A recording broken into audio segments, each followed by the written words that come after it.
السلام عليكم ورحمة الله وبركاته. أهلا بحضراتكم.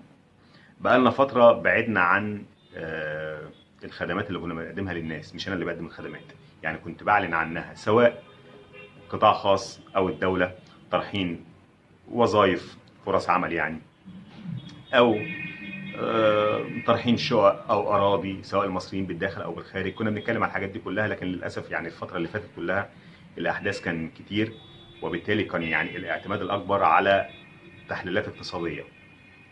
الدنيا رايحه فين وجايه منين والحاجات دي كلها. النهارده لقيت يعني خبر كويس نازل عن سكن لكل المصريين، فحبيت اقول يعني للناس اللي يحب يقدم، خاصه ان احنا هنقول على يعني الشروط اللي نازله كلها، سواء للموظفين اللي عايزين يحجزوا او للمطلقات او للارامل. ومش معنى ان حضرتك مش هتستفيد منها، سواء انت مش حابب تستفيد منها او انت استفدت قبل كده بالفعل من الدوله، خدت منها ارض او خدت منها شقه، في الحاله دي مش هينفع تستفيد او تقدم في الشقق دي. لكن لازم تسمع الفيديو ليه؟ عشان غيرك يستفيد. ممكن يكون عندك جار، صديق، قريب، اي حد يخصك تقول له عليها يروح يقدم، ربنا يكرمه ويكرمك. هيئة المجتمعات العمرانية التابعة لوزارة الإسكان المصرية أعلنت عن طرح سكن لكل المصريين خمسة، المرحلة الخامسة، وقالت إن الطرح هيتم خلال الأيام الجاية في الربع اللي احنا فيه ده، الربع الأخير من 2023، يعني خلال أيام. وجهه نظري ان الشقق مهمه، ودي وجهه نظري، ده رايي، حضرتك تاخد بيها او ما تاخدش، ده رايي ان الشقق مهمه. لو انت عندك فرصه ان انت تقدم قدم. هتقول لي ليه؟ هقول لك لان الشقق دي اللي بتنزلها وزاره الاسكان، اللي هي خاصه بسكن لكل المصريين، مش بتكلم بقى على جنه مصر ودار مصر والحاجات التانيه، بتكلم في سكن لكل المصريين. اسعارها مقارنه بالقطاع الخاص بتبقى حنينه، حنينه كتير. زائد ان انا شايف ان الفتره الجايه هيحصل طفرات كبيره في اسعار العقارات، كبيره، مش 5% ومش 10% ومش 20%، كبيره. وده مش يعني مش فقاقه مني ولا حاجه. اي حد شايف اسعار مواد البناء طالعه ازاي نتيجه اسعار الدولار في السوق السوداء طالعه ازاي، فعارف ان كده كده اكيد الاسعار مش هتستمر او مش هتستقر على كده رغم ارتفاعاتها الكتير الفتره اللي فاتت. لكن ده مش هيمنعها ان هي تزيد كتير الفتره اللي جايه برضه. عشان كده اللي عنده فرصه يقدم في الشقق دي توكل على الله وقدم، خاصه ان الشقق نازله تشطيب كامل يعني على المفتاح. نتكلم في تفاصيلها بقى. الشقق هتبقى 90 متر متشطبه تشطيب كامل. الميزه الثانيه انك التقديم، مقدم الحجز بيبقى 25000 جنيه.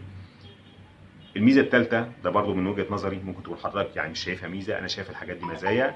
الميزه الثالثه ان الشقق دي حضرتك مقدم الحجز زي ما قلنا 25000 جنيه. القسط الشهري بيبدا من 800 جنيه. يعني لو حضرتك واخد شقه ايجار اكيد بتدفع اكتر من 800 جنيه، لكن في الاول وفي الاخر ده هتبقى شقه ملكك بتاعتك. الاستلام بيبقى في خلال تقريبا 18 شهر لحد 36 شهر.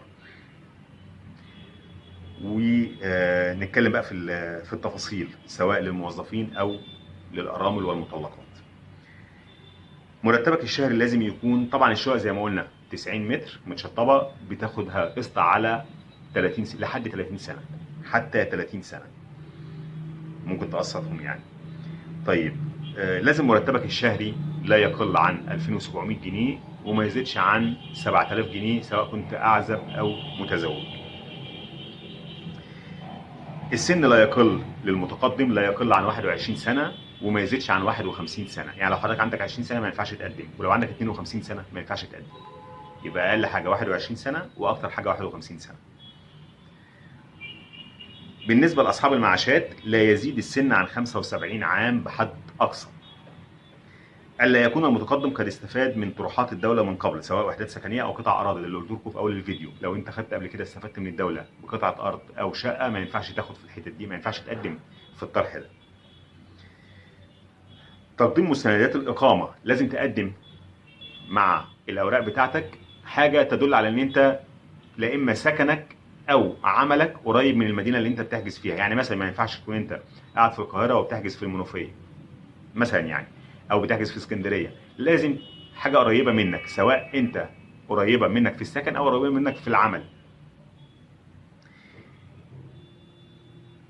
التاكد من عدم وجود المتقدم على قائمه اي سكور. اي سكور دي الناس اللي مش عارفاها، لو حضرتك واخد قرض من بنك او عليك اي مديونيه لاي بنك، اسمك بينزل في حاجه اسمها الاي سكور. يعني ما ينفعش البنوك تديك قروض تاني او تاخد حاجه بالقسط من الدوله.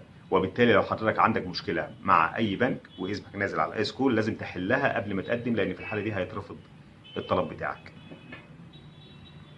وهيترفض ليه؟ هيترفض لان في الاخر هو انت هتقسط مع مين؟ هتقسط من خلال البنوك، فالبنك هيجي ياخد بياناتك يروح مقدمها رافعها للاي سكور. الراجل ده اللي جاي ده ياخد مني، او ان انا اساعده في اقساط الشقه او امول له الشقه، عنده مشاكل، هيقول لك اه ده كان واخد قرض من البنك الفلاني وعنده لسه مشكله ما سددش.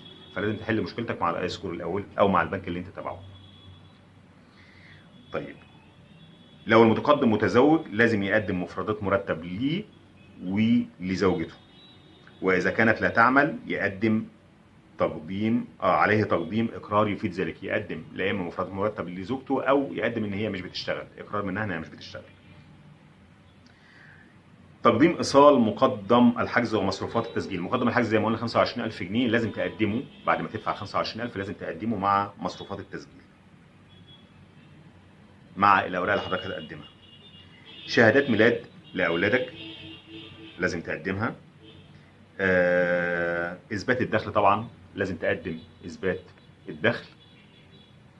لو حضرتك عندك اي دخل اضافي، سواء عمل اضافي او املاك زراعيه او عقارات او اراضي او معاش استثنائي او خلافه، او اي سندات او اسهم او ودايع او اوعيه ادخاريه او حسابات بنكيه، لازم حضرتك، او حسابات توفير او اي اوراق ماليه اللي هي اسهم في البورصه يعني بتجيب لك دخل اضافي، لازم تقدم ما يفيد بده مع الاوراق. اسعار الشقق بيتم تحديد الاسعار وفقا للمدينه اللي مطروح فيها الشقه. يعني لو في شقق نازله مثلا في اكتوبر غير الشقق اللي نازله في مايو، غير الشقق اللي نازله في القاهره الجديده، غير الشقق اللي نازله في الصعيد مثلا. وبالتالي حسب كل منطقه لها سعرها. لكن بيتوقع ان يتم او ان يتراوح سعر الوحده بين 350000 ل 430000 جنيه وفقا للاخبار اللي نازله في المواقع. والمقدم زي ما قلنا 25000 جنيه. بيتم يتم دراسه اتاحه مجموعه من النماذج السكنيه بين 75. تمام. يتم تخصيص بعض الوحدات في توقيت اقل من المده المحدده كونها وحدات منفذه. في وحدات منفذه بالفعل في بعض المدن، دي مش هتفضل يعني مش هتستناها 18 شهر او 36 شهر، ممكن تستلمها قبل كده.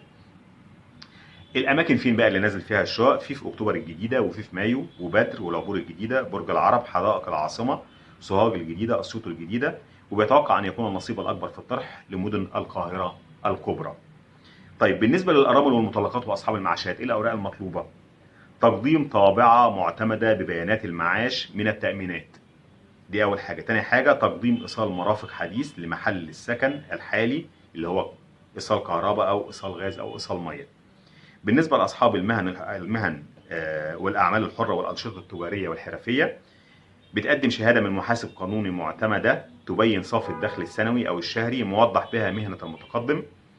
تاني حاجه بتقدم صوره من السجل التجاري او البطاقه الضريبيه لاصحاب المهن والانشطه التجاريه والحرفيه. تالت حاجه بتقدم شهاده التامينات الاجتماعيه ان وجدت موضح بها المهنه والاجر التاميني، او صوره من البطاقه النقابيه او اشتراك النقابه.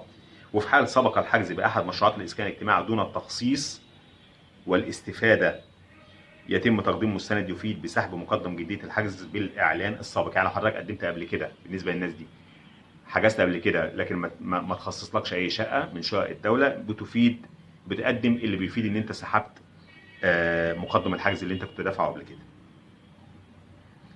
دي كل الشروط. رايي زي ما قلت لك، لو انت عندك الفرصه توكل على الله وقدم على طول على طول وانت مغمض. في النهايه ربنا يكتب لكم الخير جميعا، وتقبلوا تحياتي سمير طنطاوي.